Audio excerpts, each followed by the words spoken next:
Most people believe spiritual rank is granted through knowledge, worship, or outward piety. Ibn Arabi challenges this assumption completely.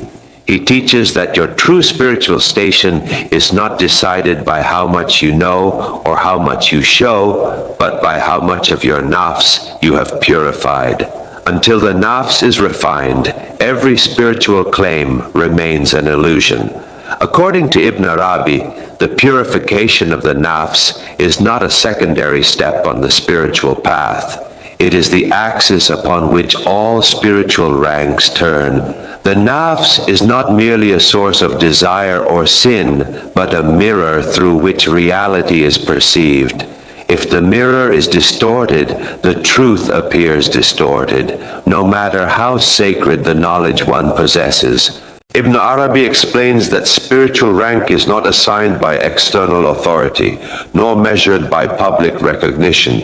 It is an inner condition, silently determined by the degree to which the nafs has surrendered its claims of independence, superiority, and self-importance. As long as the nafs insists on being the center, the heart cannot fully receive divine light. He emphasizes that every level of the nafs corresponds to a specific spiritual station. A nafs dominated by impulses and self-justification confines the seeker to a narrow perception of reality. When the nafs begins to discipline itself, accepting accountability instead of excuses, the veils slowly start to lift. Each purification removes a layer of illusion, allowing the servant to witness existence with greater clarity. For Ibn Arabi, true elevation does not come from performing more acts, but from performing fewer acts with greater sincerity. The purified nafs no longer seeks validation, spiritual titles, or hidden authority over others. It becomes quiet, transparent, and receptive. In this state, the servant does not chase spiritual rank. Rank reveals itself naturally through presence and balance. He warns that unchecked spirituality can actually strengthen the nafs if purification is ignored. Knowledge without inner cleansing inflates the ego, turning spiritual insight into arrogance. Such a person may speak of divine realities, yet remain imprisoned by subtle pride. Ibn Arabi considers this one of the most dangerous stages on the path because it disguises ego as enlightenment. As the nafs is purified, its resistance softens. The servant no longer negotiates with divine commands or measures outcomes by personal comfort. Submission becomes natural rather than forced. At this point, spiritual rank is no longer a goal, but a byproduct of alignment. The heart moves in harmony with truth, not because it is commanded to, but because it recognizes no other way. Ultimately, Ibn Arabi teaches that spiritual rank is not something one climbs toward. It is something revealed when the nafs steps aside. The more the nafs is purified, the more reality is unveiled. And in that unveiling, the servant discovers that proximity to the divine was never distant. It was only hidden behind the self. According to Ibn Arabi, spiritual rank is not something that is granted through titles, recognition, or even the quantity of worship a person performs, but a reflection of the inner condition of the nafs. The nafs acts as the true scale by which spiritual elevation is measured because it determines how reality is received within the heart. If the nafs remains dominated by desire, self-importance, or hidden pride, the servant may appear outwardly advanced, while inwardly remaining confined to a low spiritual station. Ibn Arabi explains that every human being carries within them a self that constantly interprets the world according to its own inclinations. This self seeks comfort, control, and validation, even in spiritual matters. When the nafs governs the seeker, Religious acts become transactional rather than transformative. Worship is performed with expectation. Knowledge is pursued for distinction, and discipline is used to reinforce a sense of superiority. In such a state, spiritual rank does not increase, because the Nafs has merely learned to wear the language of devotion. He emphasizes that purification of the Nafs is not about suppressing the self violently, but about refining it through awareness and surrender. As the Nafs is observed honestly, its patterns become visible. One begins to recognize how often actions are motivated by recognition rather than truth, and how frequently sincerity is mixed with self-interest.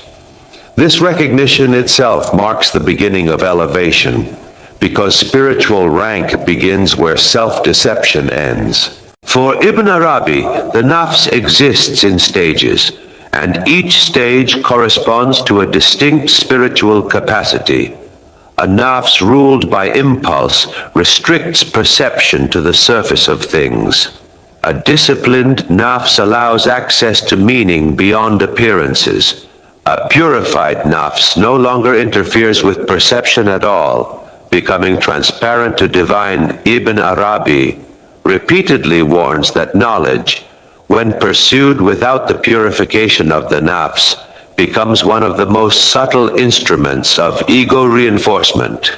Unlike worldly power or wealth, spiritual knowledge carries the illusion of sanctity, which allows the Nafs to grow unnoticed while appearing righteous. A person may speak eloquently about divine realities, quote sacred texts, and explain metaphysical truths, yet remain inwardly confined by pride, comparison, and the desire to be seen as spiritually superior. He explains that the Nafs is highly adaptable. When it cannot dominate through obvious sins, it seeks dominance through refinement. It adopts the language of wisdom, humility, and piety, while secretly claiming ownership over insight and understanding. In this state, knowledge does not dissolve the self, but strengthens its subtle layers. The seeker begins to identify with what they know rather than what they are becoming, mistaking intellectual clarity for inner transformation. According to Ibn Arabi, true knowledge is meant to humble the servant, not elevate them above others. When knowledge increases but humility does not, it is a sign that the Nafs has intercepted the light of understanding and redirected it toward self-importance. Such a person may feel inwardly superior to those who worship more simply, judging others silently while believing themselves to be closer to truth. This judgment itself becomes a veil that blocks spiritual ascent. He points out that knowledge without purification creates attachment to spiritual identity. The seeker begins to defend their interpretations, protect their status, and resist correction. Rather than being open to continuous unveiling, they become fixed in what they already know. This rigidity signals stagnation, not advancement. In Ibn Arabi's view, the heart that is truly illuminated remains flexible because it recognizes that divine reality cannot be contained by concepts or explanations. Another danger Ibn Arabi highlights is that unpurified knowledge feeds comparison. According to Ibn Arabi, true spiritual elevation begins only when the Nafs relinquishes its claim to control, authorship, and entitlement. As long as the self believes it is the doer, the knower, or the achiever, it remains trapped within its own limited perspective. Spiritual rank does not rise through effort alone, but through the gradual surrender of the inner voice that insists on ownership over actions, progress, and insight. He explains that the Nafs naturally seeks recognition, even in obedience. It wants to feel chosen, advanced, and distinct. This desire may be hidden beneath sincere practices, yet it quietly shapes intention. When the nafs remains active in this way, spiritual experiences are interpreted as personal accomplishments rather than divine gifts. Ibn Arabi teaches that such interpretation immediately restricts elevation, because the self has once again placed itself at the center of reality. As purification deepens, the nafs begins to lose its grip. It no longer demands affirmation or protection. The servant stops measuring their state, comparing their journey, or seeking reassurance about their rank. This inner silence is not emptiness, but availability.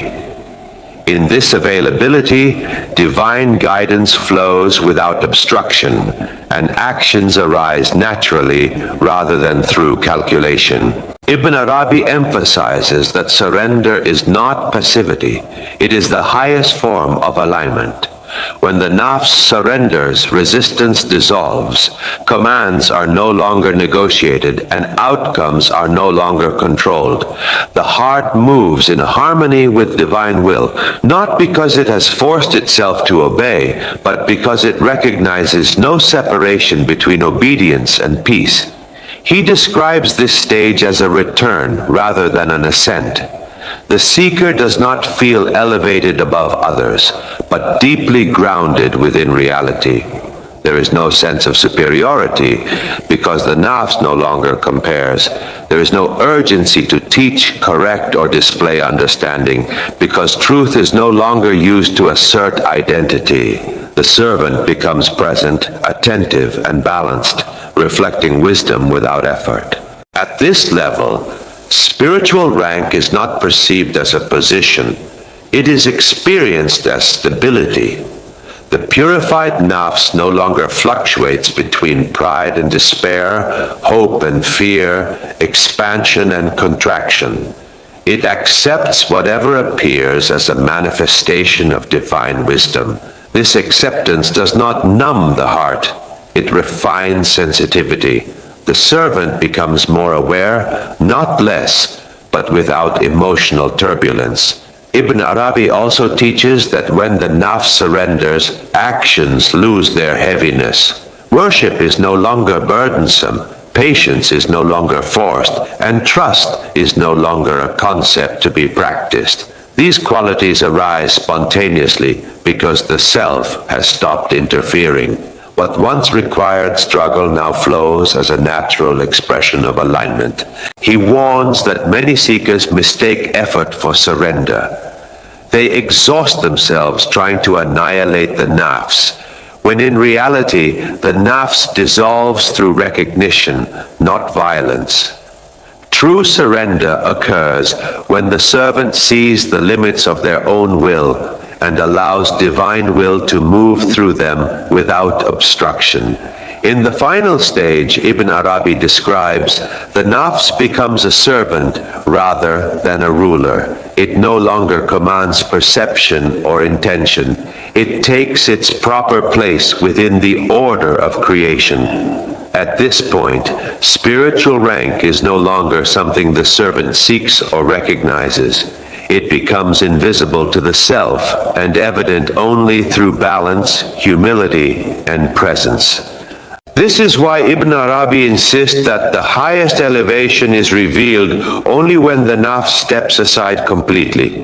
When there is no longer a self-claiming proximity, proximity itself becomes the state. When there is no claim to rank, rank is established without announcement. And when the servant no longer sees themselves as arriving anywhere, they find that they were never distant at all.